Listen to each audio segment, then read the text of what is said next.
नमस्कार दोस्तों। तो आज हम पढ़ेंगे सिविल प्रक्रिया संहिता की धारा 51। तो धारा 51 शुरू होती है एक नए टॉपिक से और वह टॉपिक है निष्पादन प्रक्रिया यानी प्रोसीजर इन एग्जीक्यूशन। तो निष्पादन प्रक्रिया वाले टॉपिक में हमें 4 धाराएं पढ़ने को मिलती हैं। धारा 51, धारा 52, धारा 53 और धारा 54। तो आज के लेक्चर में हम समझेंगे धारा 51, निष्पादन कराने की न्यायालय की शक्तियां। मतलब डिक्री का निष्पादन कराने के लिए निष्पादन न्यायालय को क्या क्या शक्तियां प्राप्त होती हैं, तो यह हमको पढ़ने को मिलता है धारा 51 में। तो धारा 51 के प्रत्येक पॉइंट को पहले हम डायरेक्ट में पढ़ेंगे, उसके बाद उसे आसान भाषा में समझेंगे। धारा 51 डायरेक्ट में लिखा है कि निष्पादन कराने की न्यायालय की शक्तियां, powers of court to enforce execution, ऐसी शर्तों और परिसीमाओं के अधीन रहते हुए जो विहित की जाए न्यायालय डिक्रीदार के आवेदन पर आदेश दे सकेगा कि डिक्री का निष्पादन। तो पहले हम इन 2 लाइनों को आसान भाषा में समझते हैं। लिखा हुआ है कि धारा 51 निष्पादन कराने की न्यायालय की शक्तियां, मतलब निष्पादन कराने की निष्पादन न्यायालय की शक्तियां। आगे लिखा हुआ है ऐसी शर्तों और परिसीमाओं यानी लिमिटेशन के अधीन रहते हुए जो शर्तें और परिसीमाएं विहित की जाएं, बताई जाएं, न्यायालय डिक्रीदार मतलब वह व्यक्ति जिसके हक में डिक्री पारित की गई है, उस व्यक्ति उस डिक्रीदार के आवेदन पर क्या करेगा, न्यायालय आदेश दे सकेगा। तो यहाँ पर 2 क्वेश्चन उठते हैं। पहला, वह कौन सा न्यायालय है जिसमें डिक्रीदार द्वारा आवेदन किया जाता है, और दूसरा, डिक्रीदार द्वारा ऐसा आवेदन क्यों किया जाता है। तो पहले सवाल का जवाब तो यह है कि डिक्रीदार द्वारा डिक्री पारित करने वाले न्यायालय में आवेदन किया जाता है, और दूसरा, डिक्रीदार द्वारा ऐसा आवेदन इसीलिए किया जाता है ताकि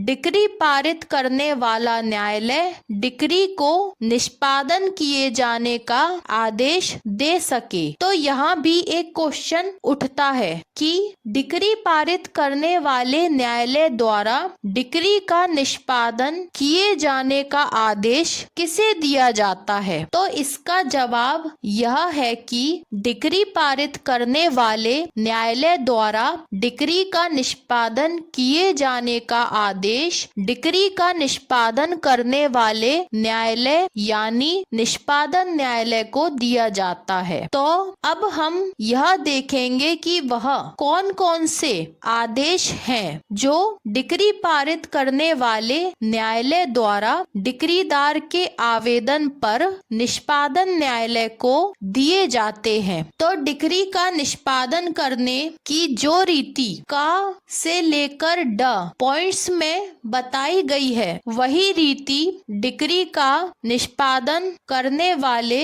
न्यायालय द्वारा डिक्री का निष्पादन करते समय अपनाई जाती है। तो डिक्री पारित करने वाला न्यायालय डिक्रीदार के आवेदन पर यह आदेश दे सकेगा कि क्या आदेश दे सकेगा कि डिक्री का निष्पादन नीचे बताई गई का से लेकर डा तक की निम्नलिखित रीति में से किसी एक रीति से किया जाए। तो डिक्री का निष्पादन करने वाले न्यायालय को ऐसा आदेश क्यों दिया जा रहा है, ताकि उसे डिक्री का निष्पादन करते समय कोई परेशानी का सामना नहीं करना पड़े। तो अब हम एक एक कर वह रीतियां देख लेते हैं जिनके द्वारा किसी डिक्री का निष्पादन किया जा सकता है। तो पहले हम एक एक एक पॉइंट को डायरेक्ट में पढ़ेंगे, उसके बाद इसे आसान भाषा में समझते हुए चलेंगे। तो हर पॉइंट के साथ डिक्री का निष्पादन जोड़ते हुए चलना है। जैसे पहला का, डिक्री का निष्पादन विनिर्दिष्ट रूप से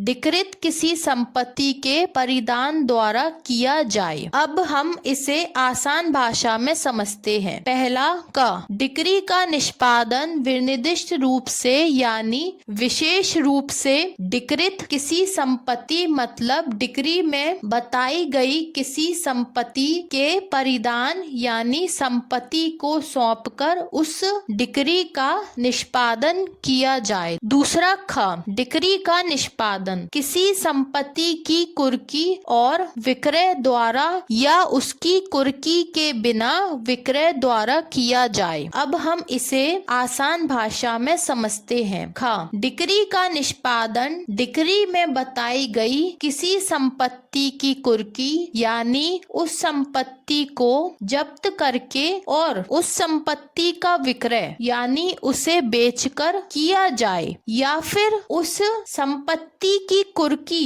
किए बिना विक्रय द्वारा किया जाए, मतलब डायरेक्ट उस संपत्ति को बेचकर विक्रय द्वारा उस डिक्री का निष्पादन किया जाए। इसके बाद आता है पॉइंट नंबर गा, जिसे हम पहले डायरेक्ट में पढ़ेंगे, उसके बाद इसे आसान भाषा में समझेंगे। पॉइंट नंबर ग डायरेक्ट में लिखा है कि जहां धारा 58 के अधीन गिरफ्तारी और निरोध अनुज्ञ है, वहां गिरफ्तारी और ऐसी अवधि के लिए जो उस धारा में विनिर्दिष्ट अवधि से अधिक न हो, गिरफ्तारी और कारागार में निरोध द्वारा किया जाए। अब हम पॉइंट नंबर ग को आसान भाषा में समझते हैं। ग, जहां सिविल प्रक्रिया संहिता की धारा 58 के अधीन धारा 58 बात करती है निरोध और गिरफ्तारी की, तो धारा 58 के अधीन यदि किसी व्यक्ति की गिरफ्तारी मतलब उसको गिरफ्तार करना और निरोध यानी उसे बंदी बनाना अनुज्ञ है, मतलब उसकी इजाजत दी गई है, वहाँ क्या होगा? तो ऐसी स्थिति में डिक्री का निष्पादन उस व्यक्ति की गिरफ्तारी और ऐसी अवधि के लिए, मतलब ऐसी समय अवधि के लिए जो उस धारा यानी धारा 58 में विनिर्दिष्ट अवधि यानी विशेष रूप से बताई गई अवधि से अधिक न हो, तो ऐसी डिक्री का निष्पादन गिरफ्तारी और कारागार में निरोध द्वारा किया जाएगा, मतलब कारागार में बंदी बनाकर किया जाएगा। इसके बाद आता है पॉइंट नंबर घ, जिसे हम पहले डायरेक्ट में पढ़ते हैं, उसके बाद इसे आसान भाषा में समझेंगे। पॉइंट घ डायरेक्ट में लिखा है कि डिक्री का निष्पादन रिसीवर की नियुक्ति द्वारा किया जाए। तो पॉइंट नंबर घ को अब हम आसान भाषा में समझते हैं। घ, डिक्री का निष्पादन रिसीवर की नियुक्ति द्वारा भी किया जा सकता है। न्यायालय द्वारा किसी कुर्क की गई संपत्ति की देखरेख और उसकी उचित व्यवस्था करने के लिए रिसीवर नियुक्त किया जाता है। तो रिसीवर की नियुक्ति भी डिक्री के निष्पादन में सहायक होती है। इसके बाद आता है पॉइंट नंबर ड, जिसे हम पहले डायरेक्ट में पढ़ते हैं। पॉइंट ड डायरेक्ट में लिखा है कि ऐसी अन्य रीति से किया जाए जिसकी दिए गए अनुतोष की प्रकृति अपेक्षा करे। तो पॉइंट नंबर ड को अब हम आसान भाषा में समझते हैं। पॉइंट ड या फिर डिक्री का निष्पादन किसी अन्य ऐसी रीति से किया जाए जिस विधि की या जिस रीति की उस डिक्रीदार को दिए गए अनुतोष की प्रकृति जो अपेक्षा करे, उसी रीति से डिक्री का निष्पादन किया जाएगा। मतलब उस डिक्रीदार को प्राप्त अनुतोष की जो प्रकृति होगी उसी रीति से डिक्री का निष्पादन किया जाएगा। तो यह थी डिक्री के निष्पादन की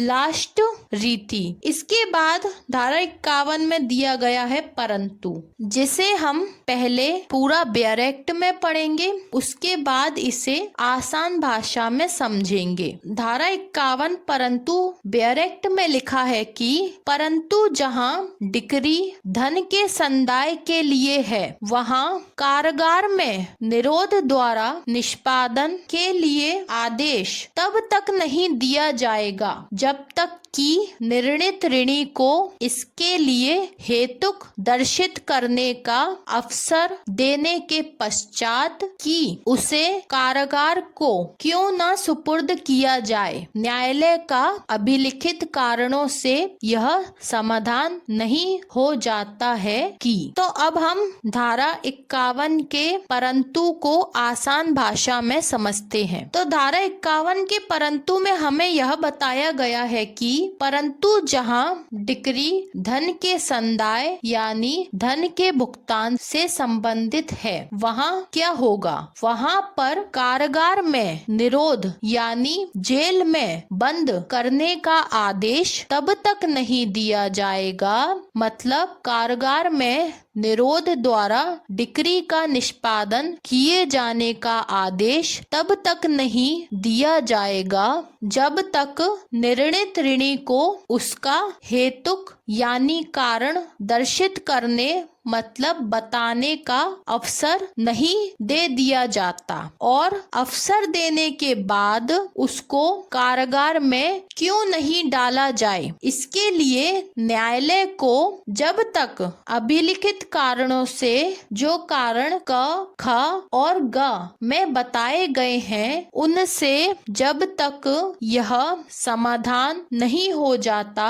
है कि निर्णित ऋणी ने क, ख, ग में बताए गए कारणों में से कोई भी कार्य नहीं किया है, तब तक कारागार में निरोध द्वारा डिक्री का निष्पादन करने का आदेश नहीं दिया जाएगा। अब हम यह देख लेते हैं कि क, ख और ग में वह कौन से कारण बताए गए हैं जो निर्णित ऋणी को कारागार में निरोध करने के योग्य बनाते हैं। तो परंतु के क, ख, ग पॉइंट को पहले हम ब्यारेक्ट में पढ़ेंगे, फिर इसे आसान भाषा में समझते चलेंगे। तो परंतु का पॉइंट नंबर क ब्यारेक्ट में लिखा है कि निर्णित ऋणी इस उद्देश्य से या यह परिणाम पैदा करने के लिए कि डिक्री के निष्पादन में बाधा या विलंब हो, तो इसके लिए क्या क्या करता है। पहला,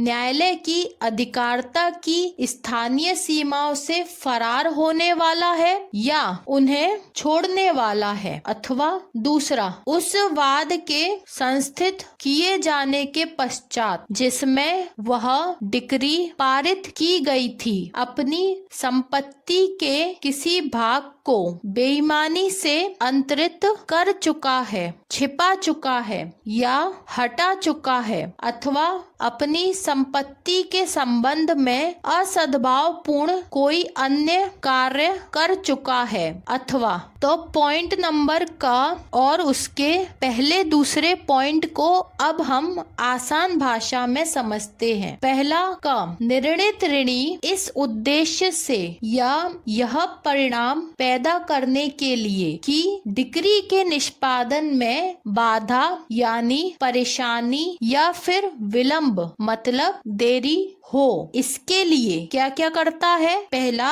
न्यायालय की अधिकारिता की स्थानीय सीमाओं से फरार होने वाला है यानी भागने वाला है, या उन्हें यानी उन सीमाओं को छोड़ने वाला है, अथवा या फिर दूसरा, उस वाद के संस्थित यानी दाखिल किए जाने के पश्चात किए जाने के बाद जिसमें यानी जिस वाद में वह डिक्री पारित की गई थी, निर्णित ऋणी अपनी संपत्ति संपत्ति के किसी भाग को बेईमानी से अंतरित यानी ट्रांसफर कर चुका है या छिपा चुका है या हटा चुका है अथवा अपनी संपत्ति के संबंध में असद्भावपूर्ण मतलब दोषपूर्ण भाव से कोई अन्य ऐसा कार्य कर चुका है जिससे उसे धन का संदाय नहीं करना पड़े। इसीलिए न्यायालय को ऐसा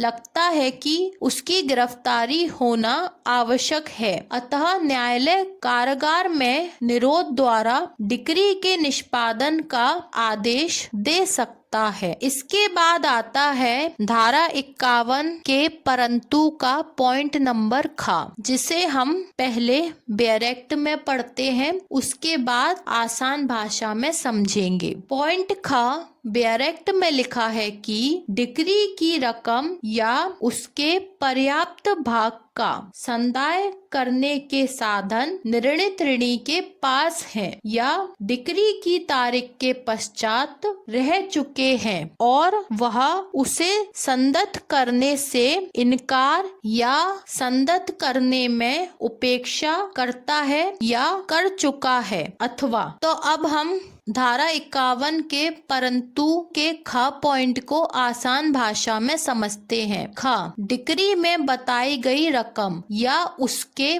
पर्याप्त भाग मतलब उस रकम का उस धन का पर्याप्त भाग संदाय यानी भुगतान करने के साधन निर्णित ऋणी के पास है या फिर डिक्री पारित होने के पश्चात डिक्री पारित होने के बाद रह चुके हैं, पर फिर भी वह निर्णित ऋणी उसे यानी उस धन को संदत करने से भुगतान करने से इनकार करता है या संदत करने में उपेक्षा यानी नजरअंदाज करता है या कर चुका है। अथवा इसके बाद आता है धारा 51 के परंतु का पॉइंट नंबर ग। पॉइंट नंबर ग डायरेक्ट में लिखा है कि डिक्री उस राशि के लिए है जिसका लेखा देने के लिए निर्णित ऋणी वैश्वासिक हैसियत में आबद्ध था। अब हम इसे आसान भाषा में समझते हैं। ग, या फिर डिक्री उस राशि के लिए है जिसका लेखा यानी हिसाब देने के लिए निर्णित ऋणी वैश्वासिक हैसियत मतलब विश्वास में रहते हुए आबद्ध था यानी बंधा हुआ था, मतलब उसको लेखा देना बहुत ही आवश्यक था, पर फिर भी उसने लेखा नहीं दिया तो उसको कारागार में निरोध द्वारा उस डिक्री का निष्पादन किया जाएगा। इसके बाद आता है धारा 51 में दिया गया स्पष्टीकरण। यह धारा 51 में दिया गया एकमात्र स्पष्टीकरण है जिसे पहले हम डायरेक्ट में पढ़ते हैं, उसके बाद इसे आसान भाषा में समझेंगे। धारा 51 स्पष्टीकरण डायरेक्ट में लिखा है कि स्पष्टीकरण खंड ख प्रयोजनों के लिए निर्णित ऋणी के साधनों की गणना करने में ऐसी संपत्ति गणना में से छोड़ दी जाएगी जो डिक्री के निष्पादन में कुर्क किए जाने से तत्समय प्रवृत्त किसी विधि या विधि का बल रखने वाली रूढ़ी द्वारा या उसके अधीन छूट प्राप्त है। तो अब हम स्पष्टीकरण को आसान भाषा में समझते हैं। स्पष्टीकरण धारा 51 में दिया गया है एक स्पष्टीकरण जो धारा 51 के परंतु के खंड खा को स्पष्ट करता है। खंड खा के प्रयोजनों के लिए उद्देश्यों के लिए निर्णित ऋणी के धन चुकाने के साधनों की गणना करने में ऐसी संपत्ति को साधनों की गणना करने में से छोड़ दिया जाएगा, मतलब ऐसी संपत्ति की गणना नहीं की जाएगी जो संपत्ति डिक्री के निष्पादन के लिए कुर्क किए जाने से तत्समय यानी उस समय प्रवृत्त मतलब लागू, किसी विधि या विधि का बल रखने वाली कोई रूढ़ि, कोई प्रथा द्वारा या उसके अधीन ऐसी संपत्ति को छूट प्राप्त है, तो ऐसी संपत्ति की गणना धन का संदाय करने वाले साधनों में नहीं की जाएगी। तो यदि निर्णित ऋणी धन का संदाय नहीं कर पाने का कोई उचित कारण नहीं बता पाता है या फिर न्यायालय को यह समाधान हो जाता है कि निर्णित ऋणी डिक्री के निष्पादन में बाधा पहुंचाने वाला है या देरी करने वाला है या फरार होने वाला है या संपत्ति के किसी भाग को अंतरित करने वाला है या डिक्री में बताई गई रकम का भुगतान करने में उपेक्षा करने वाला है या फिर डिक्री में बताई गई जो रकम है उसका हिसाब देने के लिए वह निर्णित ऋणी आबद्ध है परंतु वह हिसाब नहीं देता है, तो ऐसी स्थिति में न्यायालय के द्वारा निर्णित ऋणी को कारागार में बंद करने का आदेश दिया जा सकता है और ऐसा आदेश धन के संदाय के लिए पारित डिक्री का निष्पादन माना जाएगा। तो इस प्रकार से धारा 51 पढ़ते हुए हमें यह पता चलता है कि डिक्री का निष्पादन किस किस प्रकार से किया जा सकता है और यदि धन का संदाय करने में कोई व्यक्ति उपेक्षा करता है तो न्यायालय द्वारा कब उसे कारागार में निरोध किया जा सकता है। तो यह थी सिविल प्रक्रिया संहिता की धारा 51 जिसे हमने आज के लेक्चर में समझा। अब मिलते हैं अगले लेक्चर में। धन्यवाद।